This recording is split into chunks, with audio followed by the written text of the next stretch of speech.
Hai, Selamat pagi Bu Bu Riri. Riri. Perkenalkan, sebelumnya dengan saya Erwin Syah. Saya Kayla Kikaninya. Kami dari Ilmu Ilmu Komunikasi. Di sini kita mau melakukan apa sih, Kak? Kita mau melakukan presentasi seputar proposal yang kita buat nih Kak Erwin dengan Benar, judul peran itu. literasi ICT dalam mengoptimalkan pembelajaran e-learning di pendidikan nih.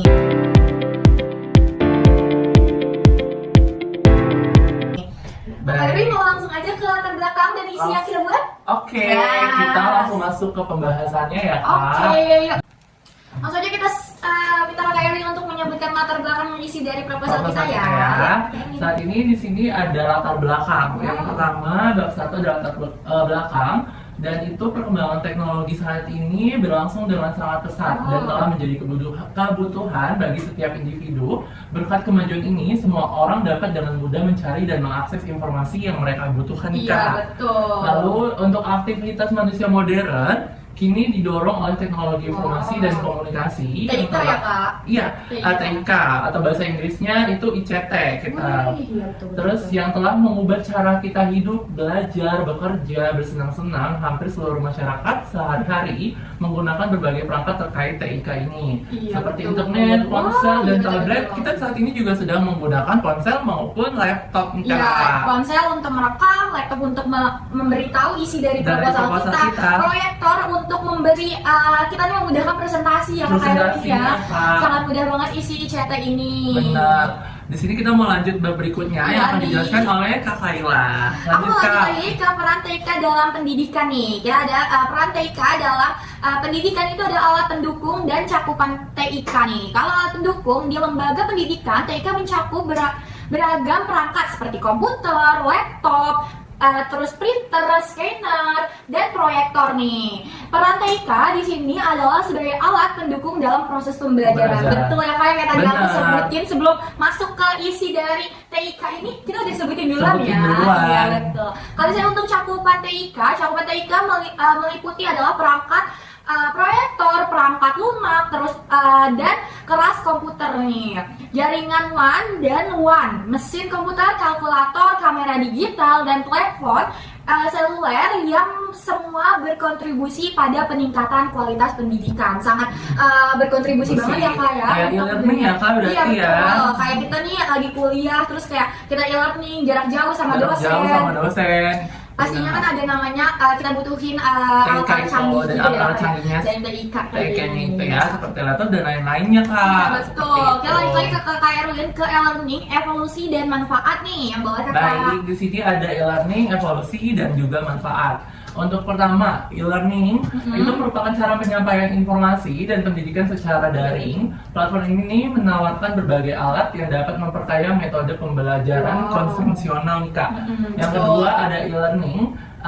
E-learning juga untuk telah mengalami perkembangan pesat melalui 6 generasi, mulai dari korespondensi hingga pembelajaran mobile. Lalu yang ketiga, evolusinya, e-learning tidak mengambil alih proses pembelajaran di kelas saja, Kak. Saat ini melainkan memperkuat melalui penggunaan konten dan teknologi. Saat ini kita bisa belajar melalui banyak konten Iya, di sosial betul. media, Kak. Bener, Kak? Kalau dulu tuh zaman SMA ya kan, aku kan sering kayak berlangganan ruang guru itu Ruang kan guru, berbayar, berbayar, Zipper. Zipper. Mungkin sekarang udah ada konten-konten yang Pelajaran menarik edukasi, gitu ya.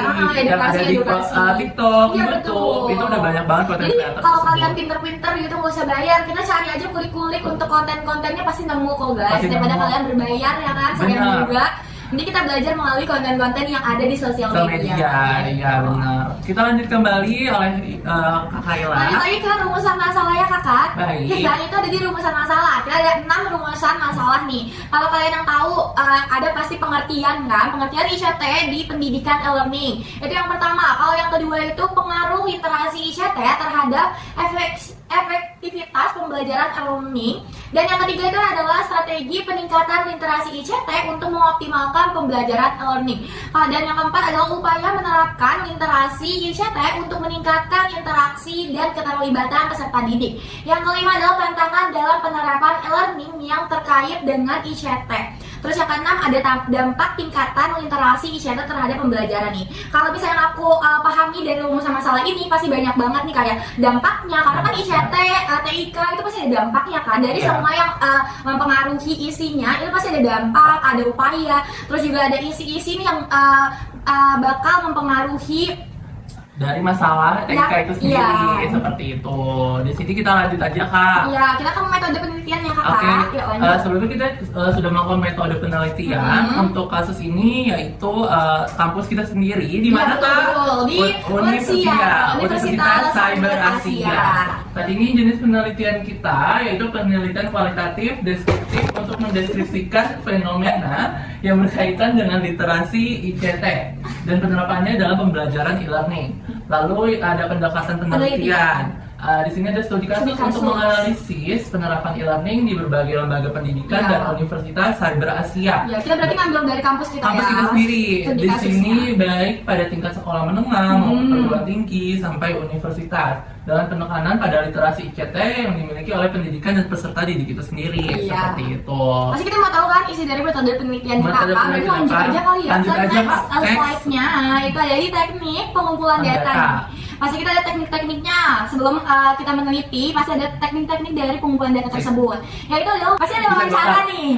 Ada wawancara. Wawancara adalah wawancara semi terstruktur baik secara daring maupun luring untuk menggali data mendalami dari mahasiswa dan dosen terkait penggunaan e-learning atau hambatan serta manfaat literasi ICT nih.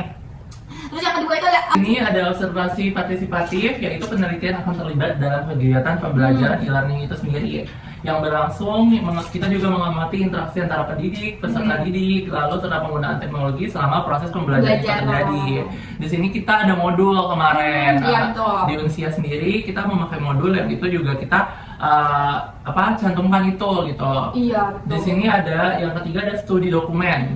Untuk studi dokumen penelitian juga akan memeriksa website pendidikan dan dokumen terkait penggunaan e-learning seperti modul pembelajaran, panduan penggunaan platform e-learningnya, serta laporan terkait pelatihan ICT untuk pendidikan itu sendiri. Berarti jatuhnya tuh kayak isi dari link yang biasa kita akses ya, Kak? Iya, benar. Ada pembahasan di situ, ada tugas, ada fitcon gitu-gitu, Kak. Berarti emang lengkap banget ya kalau misalnya ICT ini nih mencakup semuanya. Terus yang itu berguna banget, Kak. Di sini kita lanjut kuesioner akan dibahas nih, Kak. Silakan. Nah, si kuesioner ini adalah mengukur efektivitas pembelajaran e-learning berdasarkan aksesibilitas, keterlibatan mahasiswa dan hasil belajar. Mungkin dari link ini mungkin kita bakalan ada hasil belajar yang kita udah dari lama gitu ya. Kita ada kuesioner kayak di kuis, betul. Banyak banget dari dosen-dosen yang ngadain kuis gitu ya. Mungkin kayak seberapa jauh nih mahasiswa tahu seputar pelajaran yang kita kasih. Iya, benar. Kita melakukan kuesioner juga ke pendidik atau gurunya dan juga mahasiswa, yaitu kita sendiri gitu. Kalau kita tuh kayak vote ini nggak sih, vote Zoom itu juga. Padahal kita juga yang ngadain, dosen juga mengerti gitu ya maunya mahasiswa, makanya ada ini vote Zoom untuk Vicon. Jadi kita juga ada Vicon guys, cuma kita online doang di laptop, kita ada Vicon juga. Benar. Lanjut lagi ya, Kakak, ke teknik analisis nih. Kalau di teknik analisis data itu yang pertama analisis deskriptif, kedua analisis korelasional, yang ketiga triangulasi data, yang keempat dokumen proses. Kira-kira isinya apa, Kak? Di sini ada metode penelitian ini dirancang untuk memberikan pemahaman mendalam tentang peran literasi ICT itu sendiri dalam pembelajarannya, pembelajaran e-learning.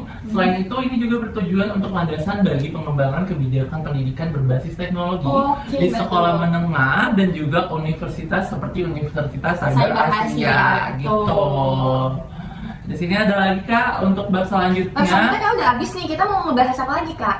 Baik, di sini ada yang mungkin kakaknya mau dibahas gitu seputar Cyber Asia gitu. Cyber Asia. Dengan ICT-nya. Dengan ICT-nya. Di sini kita bahas beberapa tekniknya aja nih, Kak. Yaitu teknik analisis data deskriptif. Itu apa sih? Di sini untuk menggunakan statistik deskriptif seperti median, standar, deviasi untuk menggambarkan tingkat literasi ICT dan juga efektivitas e-learning.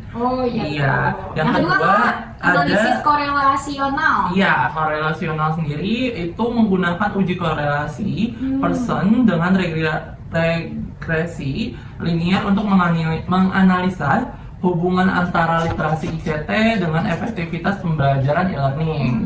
Kita juga ada teknik triangulasi data. Iya. Di sini dari kuesioner kita yang udah kita buat, wawancara dan observasi langsung ke kampus untuk meningkatkan validasi dan reliabilitas hasil penelitian kita. Di sini yang terakhir ada dokumen proses. Dokumen proses. Seluruh proses penelitian ini mulai dari pengumpulan data hingga analisis akan didokumentasikan secara sistematis untuk memastikan transparansi dan konsistensi. Ya, di sini untuk dokumentasinya seperti ini nih, kita lagi video itu ada dokumentasi. Berarti kayak hasil-hasil tugas yang kita udah dokumentasi melalui video. Karena gak heran juga kan kita ngambil di ilmu komunikasi, jadi UTS itu harus video, ada kayak isi-isinya gitu. Karena kita juga dari ilmu komunikasi yang memperkembangkan komunikasi. Ya, di sini untuk keabsahan datanya nih. Untuk memastikan validasi dan reliabilitas instrumen penelitian ini, uji coba instrumen dilakukan sebelum pengumpulan data utama. Yang kedua, validasi instrumen diuji menggunakan validasi konstruk dan juga website resmi sekolah menengah dan juga Universitas Cyber Asia sendiri. Iya, betul. Di sini ada SIAKAT ya Kak, yang kita benar. Mudah banget untuk metode ilmiah kita. Lalu yang ketiga adalah reliabilitas instrumen, diuji menggunakan metode statistik untuk memastikan konsistensi data yang diperoleh. Lalu dengan sampel yang dilakukan secara stratified, random sampling, dengan mempertimbangkan keberagaman tingkat literasi oleh siswa, guru, ataupun dosen, seperti itu. Di sini untuk metode penelitian ini dirancang untuk memberikan pemahaman yang mendalam tentang peran ICT literasi itu sendiri dalam pembelajaran e-learning. Selain itu, penelitian ini juga bertujuan untuk landasan bagi pengembangan kebijakan pendidikan berbasis teknologi di sekolah menengah dan Universitas Cyber Asia. Gitu. Jadi Kak Erwin udah selesai ngejelasin dari teknik analisis data. Sekian presentasi proposal dari kami. Saya Khaila Kikania. Dengan saya Erwin Syah. Pamit undur diri. Selamat malam Ibu Riri. Selamat malam Ibu Riri.